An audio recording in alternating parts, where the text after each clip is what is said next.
hari ini bahas tentang kedudukan hadis dalam Islam, inkar, sunnah. Jadi ada dua, ada kedudukan hadis dalam Islam, terus ada juga lagi yaitu inkar, sunnah.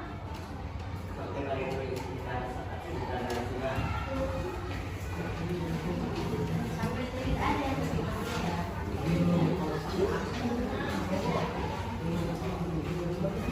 Dari nabi-nabi itu apa sih? Menyampaikan.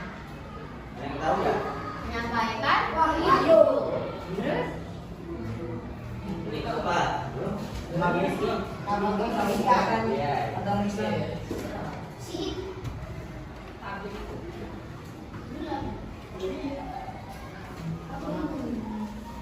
Menjelaskan Al-Quran. Nah, tugas Nabi itu menjelaskan Al-Quran. Ketika Al-Quran diturunkan oleh Allah kepada Nabi, maka tugas Nabi itu adalah menjelaskan Al-Quran kepada umatnya. Nih, ada ayatnya. Bismillahirrahmanirrahim. Bil bayyinati waz zubur wa anzalna ilaika dzikra litubayyana lin-nasi ma nuzila ilaihim wa la'allahum yatafakkarun.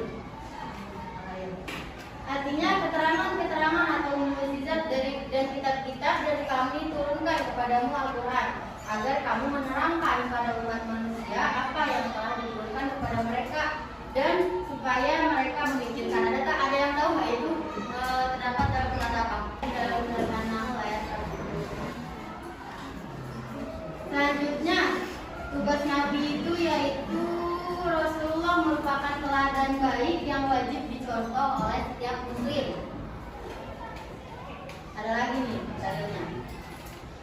Bismillahirrahmanirrahim. Laqad kana lakum fi Rasulillahi uswatun hasanah. Uswatun hasanatul liman kana yarjullaha wal yawmal akhirata wa dzakarallaha katsiran. Artinya sesungguhnya telah ada pada diri Rasulullah itu suri tauladan yang baik bagimu, yaitu bagi orang-orang yang mengharap rahmat Allah dan kedatangan hari kiamat, dan dia banyak menyebut nama Allah. Surat apa itu, Kak? Al-Ahzab. Saya tahu nggak? Itu kan ayatnya sering banget tuh. Al-Ahzab teh. Al-Ahzab, banget. Terus katanya tahu. Lanjut ya. Tugas Nabi yang ketiga ada yang tahu nggak? Yang tahu udah dikasih apa ya? Mau dikasih duit? Ada yang tahu nggak? Menyebarkan agama itu memang kita pada Rasulullah. Rasulullah itu siapa? Masya Allah. Utusan.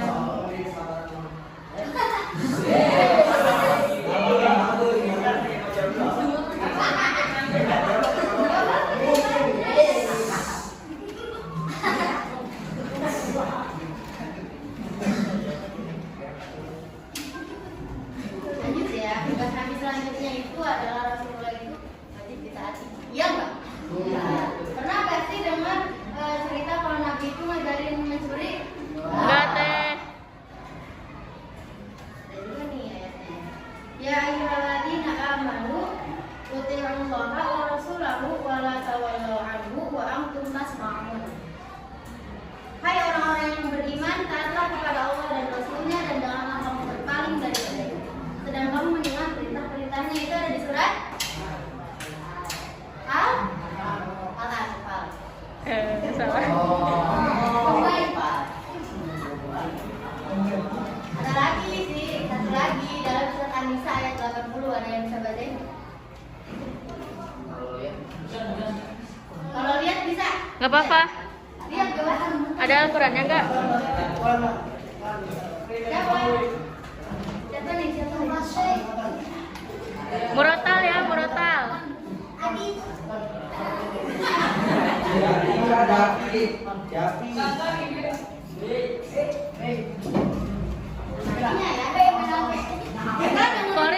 Kori enggak apa-apa, Kori. Berdiri. Kenalin diri dulu.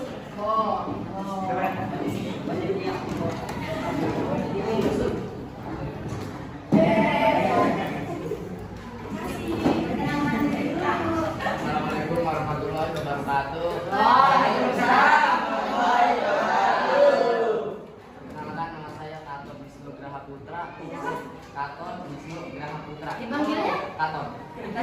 Karton. Brandon. A'udzu billahi minasyaitonir rajim. Bismillahirrahmanirrahim. Man yuti'ir rasul faqad ata'a Allah wa man tawalla fama arsalnaka 'alaihim hafidha. Artinya, barang siapa yang menaati Rasul itu sesungguhnya ia telah menaati Allah. Dan barang siapa yang berpaling dari ketaatan itu, maka kami tidak mengutusmu untuk menjadi pemelihara bagi mereka. An-Nisa ayat 80. Terima kasih. Tepuk tangan, tepuk tangan.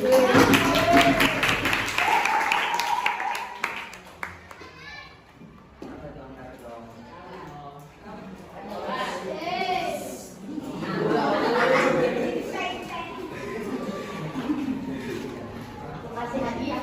Kalau mau hadiah berani dulu. Makasih Pak. Iya. Tugas Nabi Sallam. Nah, Rasulullah itu mempunyai wewenang untuk membuat suatu aturan. Rasulullah itu hakim. Rasulullah itu penegak hukum. Hakim tertinggi di dunia. Allah ya. Ini ada dalilnya. Bismillahirrahmanirrahim. Wa yuhillu lahum thayyibati wa yuharrimu 'alaihimul khaba'ith. Artinya ada yang tahu nggak? Artinya dan menghalalkan bagi mereka segala yang baik dan mengharamkan bagi mereka segala yang buruk. Ketika Rasulullah bilang ini baik, maka itu boleh dikerjakan. Ketika Rasulullah bilang itu nggak baik, berarti nggak boleh dikerjakan. Ada satu ayat lagi. Bismillahirrahmanirrahim. Wa ma ataakumur rasulu fakhuduhu wa ma nahakum anhu fa'atabuhu. Artinya, apa yang diberikan Rasul kepadamu, maka terimalah, dan apa yang dilarangnya bagimu, maka tinggalkanlah. Sholat itu wajib atau enggak? Ada yang wajib pun itu kan? Ya, ada. Sholat sunnah. Kirain kan sholat sunnah udah. Hukumnya kirain. Terus Rasulullah melarang kita nggak untuk minum minuman keras. Ada yang tahu dalilnya? Tadi ya, yang pertama tadi tugas Rasulullah itu apa? Menjalankan sholat. Yang kedua, Rasulullah Mempunyai wewenang membuat suatu aturan.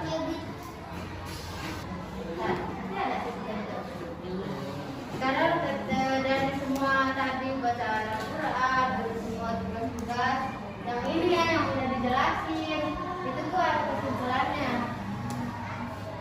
Nah di sini kesimpulannya adalah berdasarkan ayat-ayat tersebut, jelaslah bahwa memakai Al-Quran saja dan meninggalkan sunnah atau hadis adalah sesuatu yang tidak dibenarkan. Jadi ketika kita cuma berlandaskan sama Al-Quran tapi kita nggak berlandaskan sama sunnah juga, sama hadis juga, itu pasti kita tersesat gitu. Soalnya apa? Ketika hadis itu menjadi pelengkap Al-Quran, sedangkan Al-Quran itu kan cuma dijelasin di dalam sholat. Allah cuma menjelaskan kan sholat itu wajib, tapi Allah tidak menjelaskan tentang sholat. Harus seimbang ya, Teh. Di dalam hadis. Maka barang siapa yang menerima Al-Quran, berarti dia harus menerima sunnah-sunnah Rasul. Para ulama telah sepakat bahwa sunnah atau hadis sebagai salah satu hujjah dalam hukum Islam setelah Al-Quran, dan orang yang mengingkari kehujjahan hadis Nabi adalah kafir atau murtad. Tahu apa arti murtad?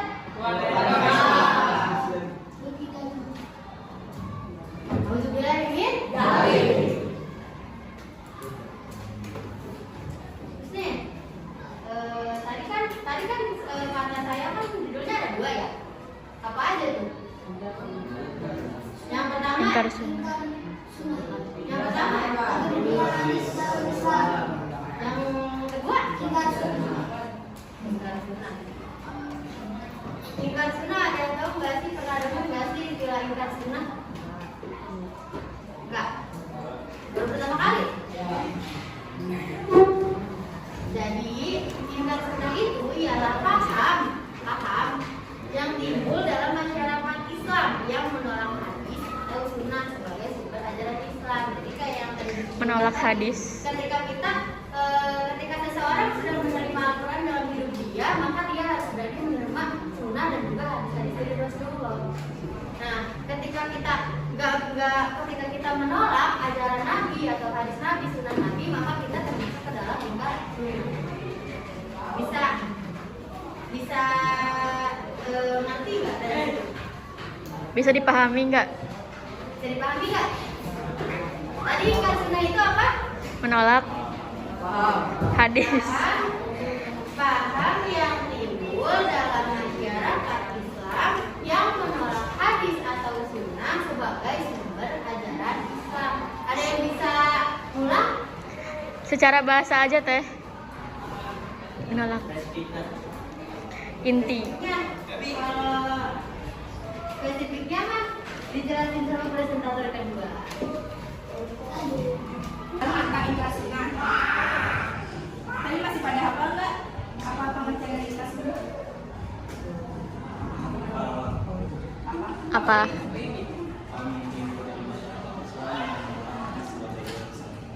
Siapa namanya?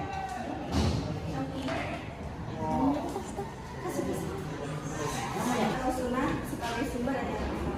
Nah di sini ingkar sunnah itu terbagi menjadi dua bagian ya. Ada ingkar sunnah klasik dan juga ada ingkar sunnah modern. Apa sih kan? Apa katanya? Ada dua. Ya, ingkar sunnah ada berapa? Ada berapa? Apa? Ingkar sunnah klasik.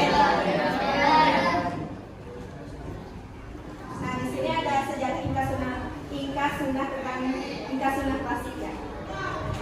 Kalau menurut Imam Al-Hasan Al-Basri, jika bakal munculnya paham ingkar sunnah terjadi pada masa sahabat, yaitu ketika seorang sahabat Nabi Shallallahu Alaihi Wasallam yang bernama Imran bin Husain sedang mengajarkan hadis. Tiba-tiba ada seseorang berkata, ajari kami Al-Quran saja. Lalu Imran memberikan pengertian sehingga orang tersebut menyadari kekeliruannya dan kemudian menjadi ahli fikih. Nah kata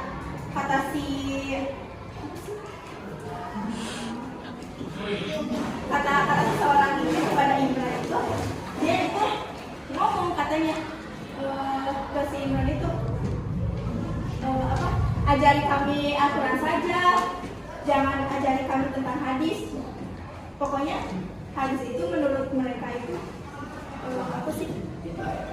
Kurang penting. Ya kurang penting gitu tentang hadis itu.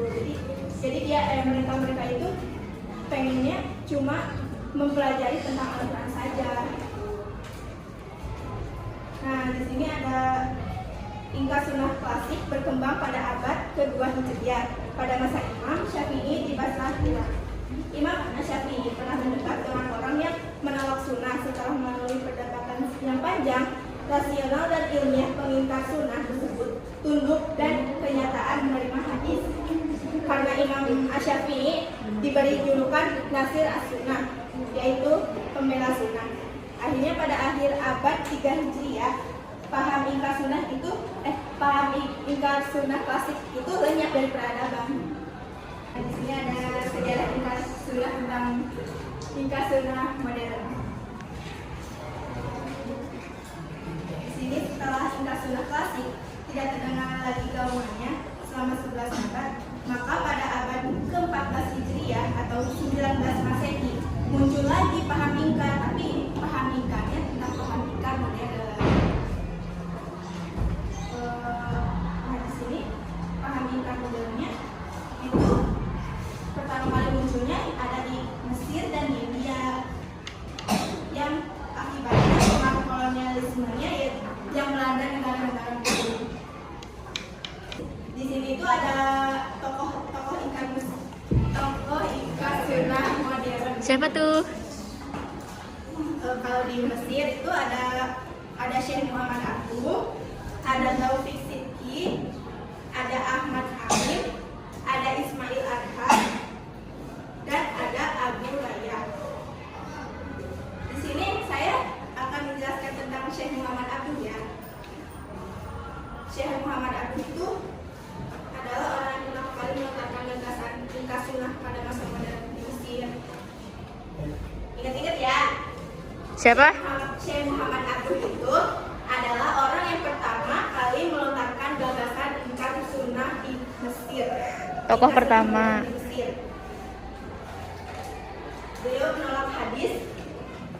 Beliau menolak hadis ahad, hadis yang dalam setiap jenjang periwayatannya hanya terdapat maksimal 9 orang perawi. Untuk dijadikan dalil dalam masalah akidah atau tauhid, menurutnya untuk masalah akikah hanya dapat dipakai hadis-hadis mutawatir saja. Selanjutnya tentang tokoh-tokoh lain akan dijelaskan oleh Pemateri ketiga. Sunnah modern di Mesir yang selanjutnya adalah Taufik Sidki. Dr. Taufik Sidki menulis 2 artikel dalam majalah Al-Manar nomor 7 dan nomor 12 tahun 9 yang berjudul Islam adalah Al-Quran itu sendiri. Sambil mengutip ayat-ayat Al-Quran, dia mengatakan bahwa Islam tidak menentukan sunnah. Yang selanjutnya ada Ahmad Amin.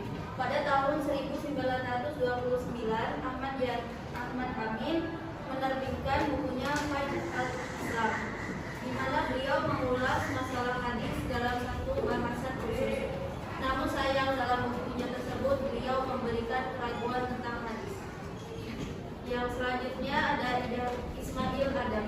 Pada tahun 1933 Masehi, Ismail Adam mempublikasikan bukunya tentang sejarah hadis. Dia berkesimpulan bahwa hadis-hadis yang terdapat dalam kitab-kitab Sahih tidak dapat dipertanggungjawabkan sumbernya. Menurutnya, hadis-hadis itu secara umum diragukan oleh otentitasnya, bahkan banyak yang palsu. Dan yang selanjutnya, yang terakhir, Abu Raya. Tongkat estafet Inkar Sunnah di Kairo dipegang oleh Abu Raya lewat bukunya Adwa ala As-Sunnah Al-Muhammadiyah, sorotan terhadap sunnah Nabi Muhammad. Yang selanjutnya, Inkar Sunnah modern di India. India adalah negara jajahan Inggris yang melepaskan diri dari penjajah umat Islam India. Menyeruakan jihad, pihak Inggris menyadari bahwa semangat jihad membahayakan eksistensi mereka.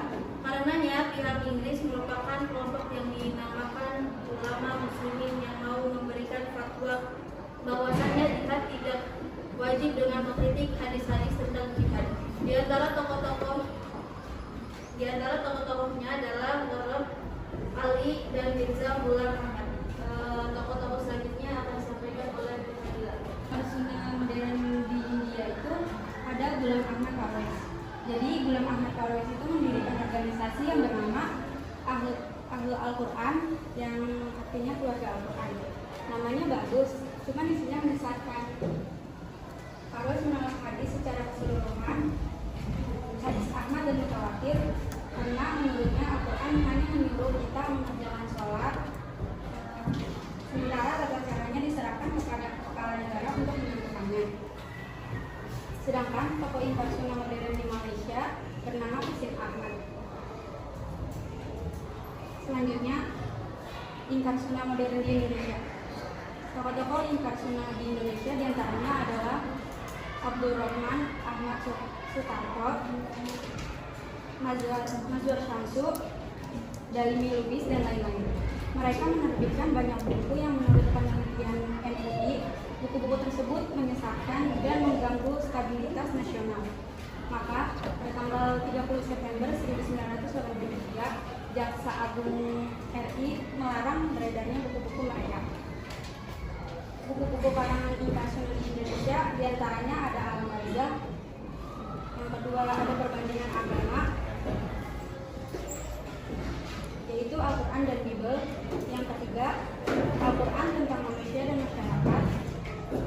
Yang keempat, Al-Quran tentang sholat, puasa dan waktu. Yang kelima, Al-Quran tentang Mekah dan ibadah haji, dan yang terakhir Al-Quran tentang manusia dan ekonomi dan lain-lain. Ulama pembela sunnah pada abad modern bernama Profesor Dr. Mustafa Asibai. Selanjutnya akan dijelaskan presentasi selanjutnya.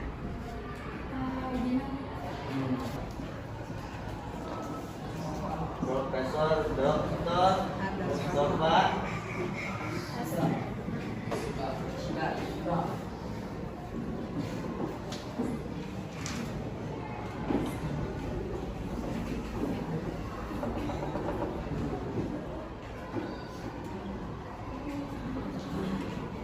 Mustafa Al-Azami. Siapa sih Dr. Mustafa Al-Azami? Ada yang tahu? Tahu kan? Dr. Mustafa Al-Azami itu adalah seorang ahli hadis kontemporer yang dikenal dengan kajian kritisnya terhadap teori-teori para orientalis Islam dari barat seperti Ignaz Goldziher, David Margoliouth, dan Joseph. Dan yang perbandingan ingkar sunnah dan klasik dan modern, perbandingan. Ini udah ditulis loh. Udah benar.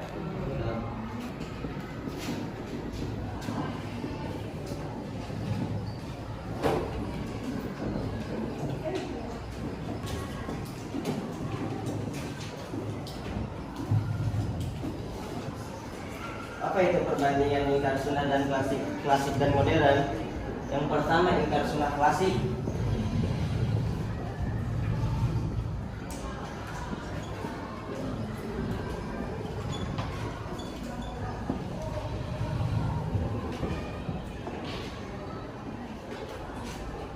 Dan ingkar sunnah modern.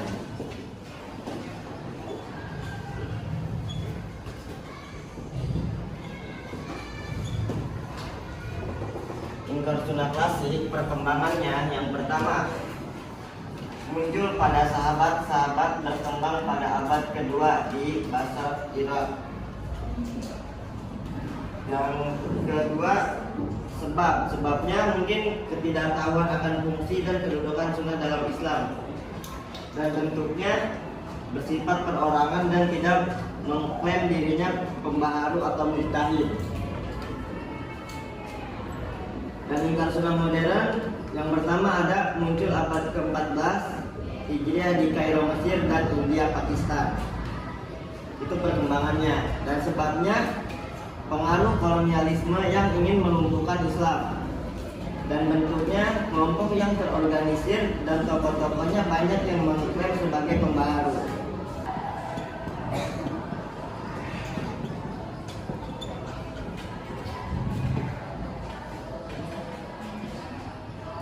Keharti nggak? Keharti ngerti ya, kelihatan nggak tulisannya?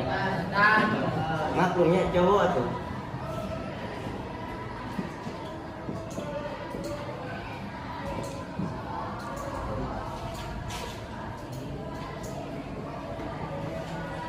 Satu,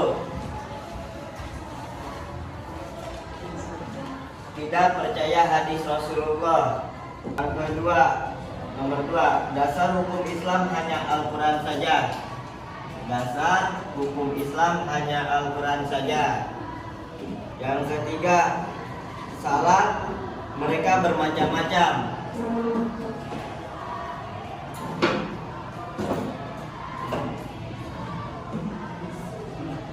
Yang keempat, puasa wajib hanya bagi mereka yang melihat bulan saja.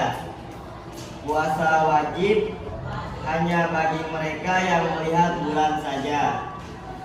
Dah?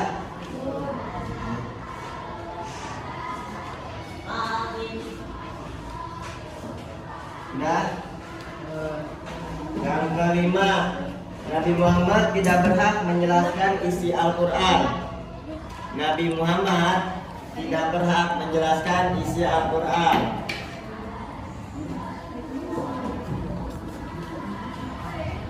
Ya, Nabi Muhammad tidak berhak menjelaskan isi Al-Quran.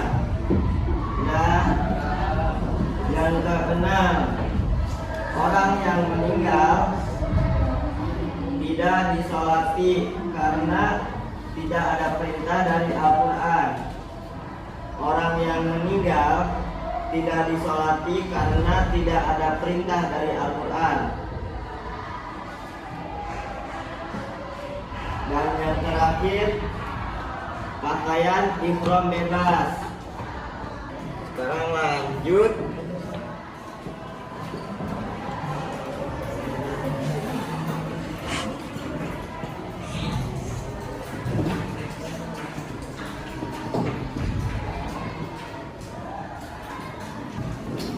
Argumentasi Ibnu Sunnah dan bantahan ulama terhadapnya.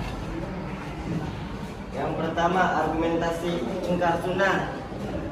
Al-Quran sudah lengkap berdasarkan surat Al-An'am ayat 38 dan An-Nahl ayat 89 yang berbunyi surat Al-An'am ma farratna fil kitabi min syai'in, yang artinya tidak ada sesuatu pun yang kami tinggalkan dalam Alkitab atau dalam Al-Quran. Dan dari surat An-Nahl ayat 89 wa nazzalna alaikal kitaba tibyana likulli syai'in, dan artinya dan kami turunkan kepadamu Alkitab untuk menjelaskan segala sesuatu. Jadi Al-Quran tidak perlu penjelasan dari sunnah atau hadis. Dan bantahan dari ulama, mungkin yang pertama, pengingkar sunnah suka pilih-pilih ayat yang mendukung pendapat mereka, tapi meninggalkan ayat yang lain seperti surat Al-Ahzab ayat 36, dan arti segala sesuatu pada surat An-Nahl tidak bisa diartikan secara harfiah. Namun maksudnya adalah Al-Quran berisi banyak penjelasan tentang masalah-masalah hukum yang dihadapi manusia. Dan argumentasi ingkar sunnah juga, Nabi Muhammad SAW melarang sahabat menulis sunnah atau hadis.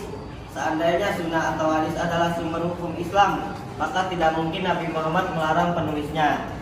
Dan bantahan ulamanya, ada hadis Nabi melarang sahabat menulis hadis, namun ada juga hadis Nabi mengizinkan sahabat untuk menulis hadis. Maka para ulama menggunakan metode jama' atau menggabungkan makna kedua hadis ini dalam masalah ini. Ada yang mau ditanyakan mungkin? Sekarang mungkin dibuka sesi tanya jawab. Ya, yang berani jawab dikasih sesuatu lagi. Ada yang nanya dikasih sesuatu lagi nih. Yuk nanya yuk. Ini kalian pada ngantuk ya? Lapar gak? Yang ngantuk bisa dikedepanin. Ini nanya dikasih uang. Yo, yang berani nanya dikasih read sama Teh Clara.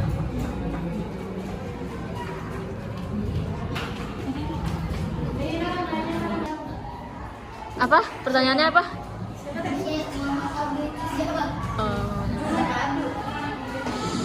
Tokoh pertama.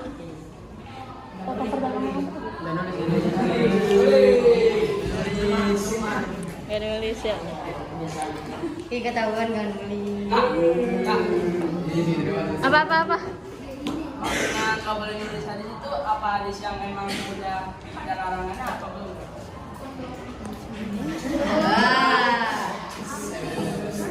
Gimana? Bisa diulang. Oh, ya, saya udah paham. Sok jawab. Mana? Yuk, nanya yuk. Nanti ini yang pertanyaan yang paling berkesan saya kasih uang nih, ini silakan. Ini saya udah nyiapin tahu. Mana yang saya kasih? Argumentasi. Pendapat. Berani. Kalau nanya kalau kata itu nanya. Berani gak? Apa?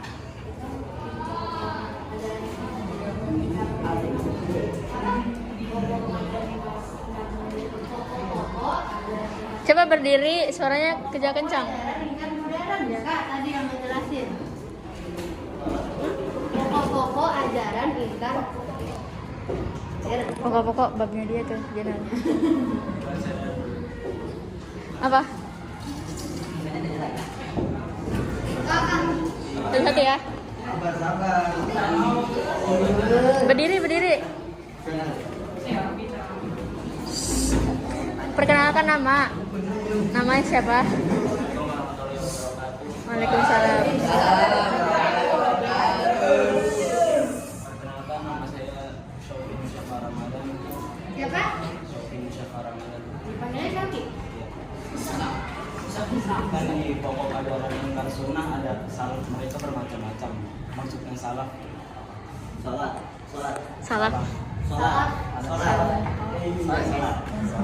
salaf mereka bermacam-macam. Terus itu gimana sholat? Terima kasih. Tampung dulu. Assalamualaikum warahmatullahi wabarakatuh. Waalaikumsalam. Saya mau serkojan. Kok orang yang ngeliat bulan doang mau puasa, yang kagak ngeliat bulan mau puasa?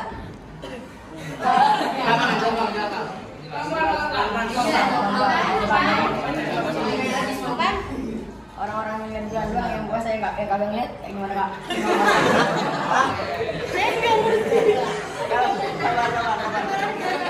Santai. Jadi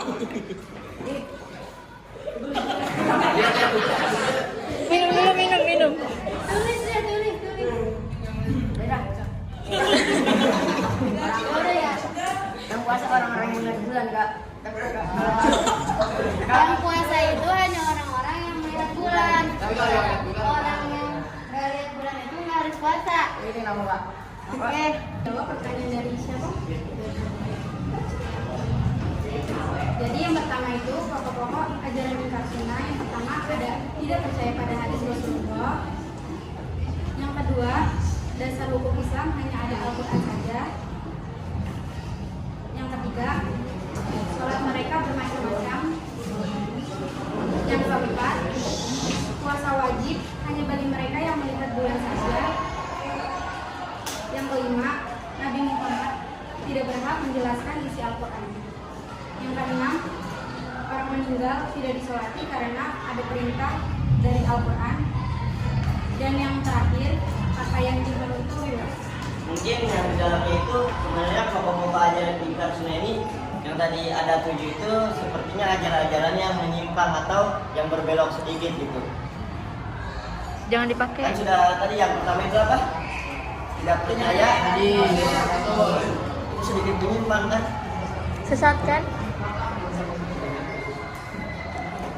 Terus gimana? Udah dijelasin poinnya. Itu ada di pokok-pokok ajaran sunnah, Ingkar Sunnah di modern. Kalau ingkar sunnah kamu percaya, berarti kamu kalau nggak lihat bulan ya kamu nggak usah sholat. Tapi kalau orang Islam nggak lihat pun, tapi mereka punya dalil. Kamu Islam kan? Ngerti kan saudara? Ateis.